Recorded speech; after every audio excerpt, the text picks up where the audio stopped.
Okay guys, welcome back to another blockchain news video. Today we have number 26 and the market is already in the green. So just like I mentioned yesterday, no need to panic, right? If we see a 10% pullback or anything drastic like that, we're going to move right into the green again. And that's due to the Bitcoin halving coming in very, very soon. Also, all of the positive news we've covered throughout the year so far, starting in early January, we were covering the WEF and everything that's taken place ever since. There's a lot of excitement within the nations for their own currency, but we all know what's going to end up happening is that cryptocurrency is going to remain being the leader in the space. So nothing too crazy to see here other than Bitcoin SV up at 18% today for the 24-hour period. Very good gains there. Bitcoin currently at 9,817, Ethereum at 269, XRP at 29 cents, Bitcoin Cash at $413 on a run up there of almost 6.5%. XRP at that 5%, Ethereum at almost 8%, and Bitcoin just hovering right around the same level it has throughout the past 24 hours. Right now, if we take a quick look at Coin360, we see that most of the market is in the green. So that's great news here. We're looking at BNB up 4%, Tezos up 10%, and EOS up 6%. So we're also seeing some other gains throughout the market. So it's very good to see most of it in the green right now within the top 100. So right now, moving right into the news, we have Russia's central bank proposes new token framework, but labels crypto transactions suspicious. So just what we've continued to see from some of these countries, right? They want to be able to propose their own thing going into 2020. They don't want cryptocurrencies to become too big within their current space. So big countries like that are going to be China and Russia. So right now, Russia is actually presenting their own tokenization model, where in the end, all they're going to have is that idea or power of supervision that they want to have over anything that takes place within the crypto space. But as we all know, this is just going to further legitimize the thought of cryptocurrencies being real, not only just within the past 10 years, but as we move forward in time. So the Bank of Russia plans to propose a new draft within the federal law for on digital financial assets, and that's going to cover pretty much what I just mentioned, the concept of tokenizing assets, including equities, currencies, and all that good stuff. But they will have that overall power to be able to know exactly what's going on. Now, the bigger issues that we are seeing is that any commercial banks that are taking actions within Russia are looking to block transactions, close accounts of any clients that are caught trading crypto. So if you are within Russia and you happen to listen to this video pretty early on, be careful out there with cryptocurrencies. And also for the rest of the world, just keep an eye on how Russia is going to be moving forward with their crypto legislation. You know, we've seen different countries kind of take this approach. Some people are embracing the idea of crypto. And we have people here that are mentioning, for example, that the adoption of cryptocurrencies, it's going to continue, right? Cryptocurrencies are not going to be dismissed by the world at this point.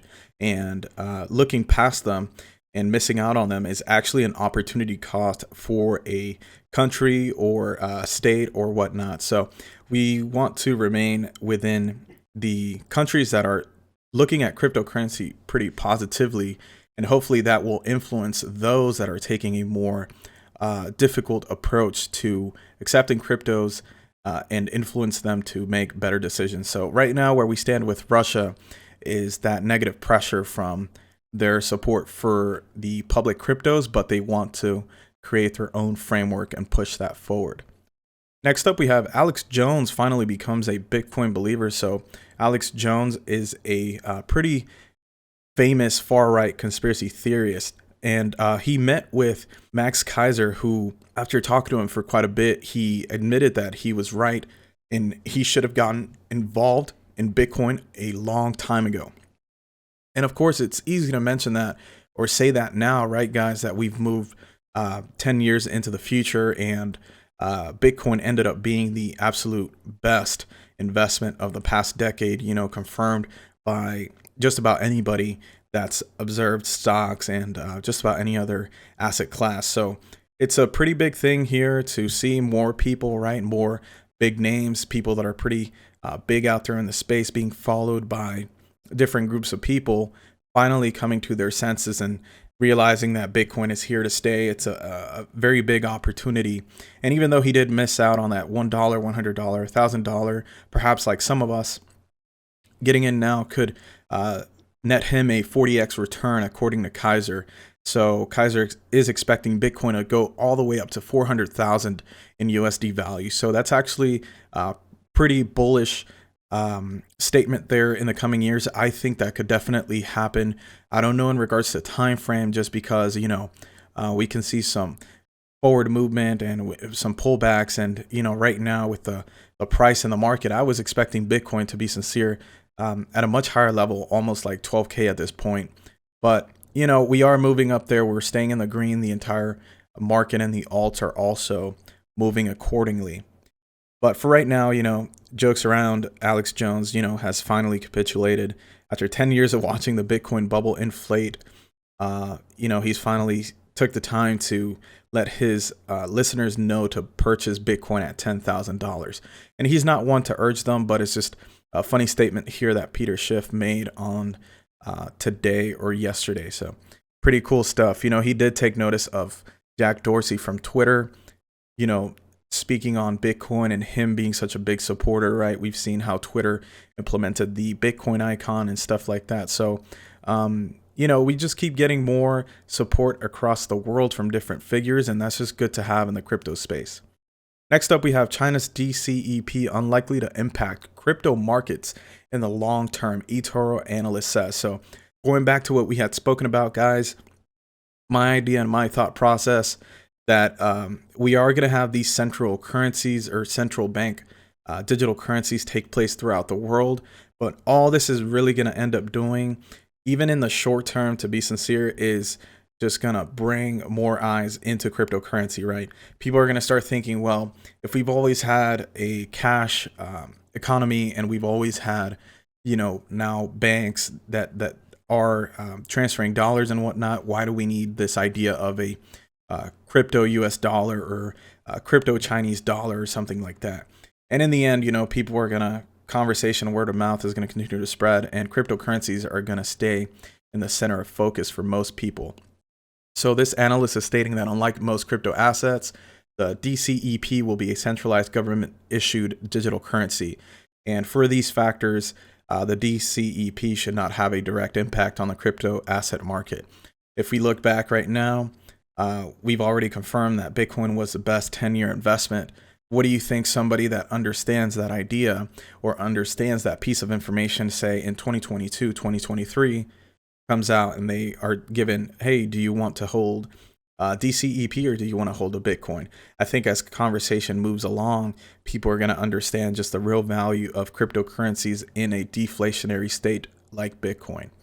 Next up, we have Litecoin Payments gain traction among tourism-related providers.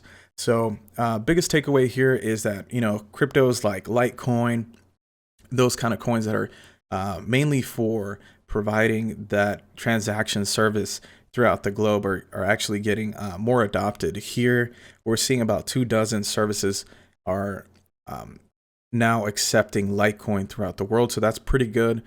We should be seeing more of that, and hopefully more people start to accept Litecoin. I think Litecoin is definitely very useful, and this article seems to highlight the use case for traveling with Litecoin due to the lower fees and all that good stuff. But we are seeing Bitcoin getting closer to that, right, because of the Lightning Network. So who knows? Next up, we have derivatives exchange. DARAB launches daily Ether options. So I wanted to cover this one because we know that Binance has had a lot of their Binance futures items and opportunities being opened up throughout different coins. Recently, we covered NEO/USDT, which should be live on Binance. But I wanted to cover this one because now we have daily options on Ether. And so we had seen this for Bitcoin very recently on the DARAB exchange. And the cool thing is that you're going to be able to make call options, which are a bullish bet, or a put option, which are a bearish bet, depending on how you feel that the market is going to move for either Bitcoin or, in this case, Ethereum. Now, the option is going to be lowered from 0.001 ETH all the way down to 0.0005 ETH, and I believe that's due to the increase in Ethereum's price. And for the Ethereum option, the intervals are going to take place in $5. So it's going to be able to be traded within the next 24 hours. It's going to go live.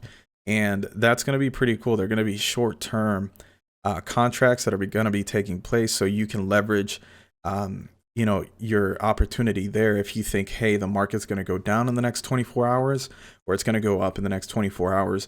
And that way you can make some gains or some losses depending on what you end up doing there. But this is pretty cool to have, right? So we have Binance futures for long-term kind of outlook or longer term positions. And then these options serve as a short-term hedge against the market.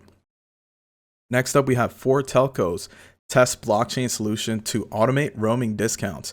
So we've seen that the roaming space for your phone has really not changed within the past 20 years, really. And so right now they're implementing a process where they're going to be able to include some discounts for roaming charges. And I think that's just they're saying that they're going to leverage the blockchain, but eventually what that's going to end up doing is that through blockchain, you're going to be able to even possibly get lower fees throughout the industry as a whole, because they're planning to open source this code, and that's going to be after the trial. So hopefully everything works well and we can see things changed within the roaming space for phone carriers. Next up, we have crypto exchange FCoin Insolvent after revealing up to 130 million Bitcoin shortfall. So this one was pretty big towards mid 2018. We had a project here under the controversial trans-fee mining model. FCoin, the crypto exchange, is currently in debt of about 7,000 to 13,000 Bitcoin, nearly 130 million USD. So they won't be able to pay certain individuals that are currently on the losing side. But the big thing to take away here, guys, is that FCoin did claim to be very revolutionary. It got a lot of excitement from people. It actually did have one of the largest trading volumes at one point. And then they're actually claiming that they didn't have any audits take place, I believe, ever since summer 2018, which is when they started to have these issues with the system not properly paying people out for the trans-fee mining model. So they literally launched in May 2018. And then already by summer 2018, they were already screwing up their system because they didn't have it audited properly until the end of mid 2019. So that's pretty unfortunate, but that goes to show, guys, it really matters who you're supporting. It's good to ask questions, right? You can't just take everything for face value that, a project or a team is saying, hey, we're handling things in the back end. It's good to always put pressure and try to get that proof or try to get that information. Just because you are a token holder, even though you don't hold a stock in the company, it's still good to incentivize teams and stuff like that to be more transparent. Next up, we have 2 Asian crypto exchange giants partnered to expand global reach. So right now, we're seeing BitHum has announced a strategy partnership with BitMEX and they plan to reach out to global investors and traders. So they're going to be expanding. We've seen them kind of hang out within their own respective spaces. BitHum has been in South Korea, and it really hasn't been accessible for anybody within the Western Hemisphere. For BitMEX it's been in Singapore. I haven't actually gotten involved with that exchange in the past or really seen it, but in any case, they're going to be expanding out in the space, so that should be good. Next up, pretty big news we have here from Binance. So right now they're announcing that a white label exchange infrastructure for local markets is going to take place, and all that really means, guys, is that users themselves are going to be able to create a quick exchange through Binance Cloud. Now, the real kicker here is that you're going to be able to brand your own exchange, have your fiat currency in your local country or area, and then you're going to be leveraging Binance's liquidity indirectly and potentially in places where Binance doesn't actually operate just yet. So this is a pretty big statement. It's making rounds within the crypto space. I don't think this news has really caught on.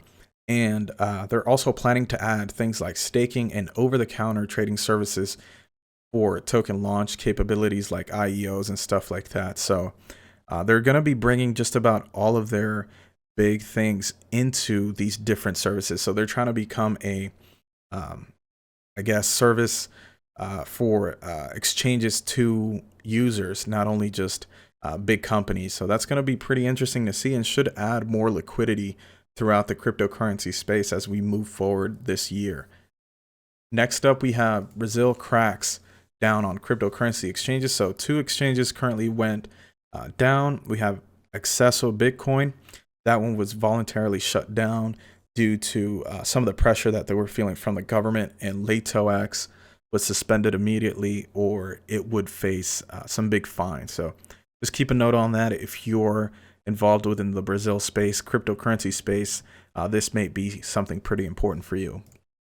Last up, we have Wright doubles down on Satoshi claim, says Bitcoin Core infringes his database rights. So I just wanted to cover this honestly out of humor, because I can't believe that Wright, now is potentially looking to sue the groups that are developing for Bitcoin Core, or just Bitcoin, and the developers of Bitcoin ABC or Bitcoin Cash. He is saying that they're okay to fork Bitcoin, but they're not okay to leverage the database without his authority. So not really sure what he's expecting here. I find it pretty funny since he hasn't been able to demonstrate that he is Satoshi Nakamoto, because to be honest, guys, if he was, this guy wouldn't even be in the public. Bitcoin is a pretty big thing right now, as we all know, in cryptocurrency, and if the creator really came out and proved it, I don't think the creator would just be walking around looking for royalties perhaps, or trying to sue other groups over intellectual property when they've already been forked off of Bitcoin for so many years, right? So I figured I'd let you guys know on that, keep you posted. We'll see how Wright comes out of his claim of being Satoshi. But that's going to be it for this one, guys. If you enjoyed the video, go ahead and click the like button. You can sub to the channel so you can stay up to date with more blockchain news throughout the week, Monday through Friday. We're going to be covering news pretty quickly. And leave a comment down below so we can keep the conversation going. I'll see you guys on the next one.